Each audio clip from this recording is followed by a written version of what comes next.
সিদ্ধি খেলে লাভ কি লস কি? যারা গাঞ্জা খায় তার গাঞ্জা খায় চোরেরা। এর নাম হচ্ছে 3 প্রকারের নাম আছে, হাজার প্রকারের নাম আছে, নামের শেষ নাই।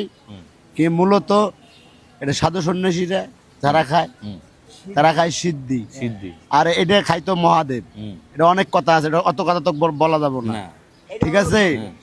এটা অনেক মানে এটা খাইলে সুযোগ সুবিধাটা কি?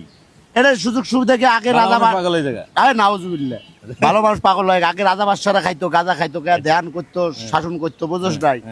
এখন হকলতে খায়, চোর বাটপাড়া সবাই খায়, এই জন্য এটা মান কমে গেছে। এটা মান কমে গেছে, এটা সবাই খাইতে পারবে না। এটা চাষ করে খাওয়া হবে। আগে সব চাষ করে খাইতো।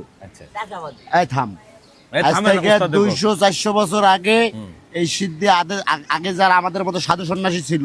মানে আপনি সাধু সন্ন্যাসী? সাধু না, আমি সন্ন্যাসী। আপনি সন্ন্যাসী হয়েছেন কি লাগে? ঘর বাড়ি চাচ্ছেন কি লাগে? এইসব মেলা মানে ইনকাম করে বউ বেটি বাপ পোলাপান খাওয়ানোর ভয়তে সন্ন্যাসী হয়েছে। আমাকে টাকা যাচ্ছে সারা পৃথিবী, বাংলাদেশ সারা পৃথিবী পাগলের সব।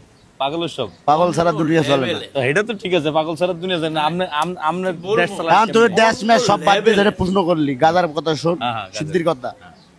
গাজা খাইতো রাজা, যারা সাধু সন্ন্যাসী তারা খাইতো সিদ্ধি, আর মহাদেব খাইছে প্রসাদ। এই যে 3 প্রকারের কথা শুনলো। আর 1 নম্বরে যারা গাজা খাবে, সিদ্ধি খাবে, সাধন করে, তাদের কোনো ক্যান্সার হবে না, তাদের কোনো রোগ বালাই হবে না।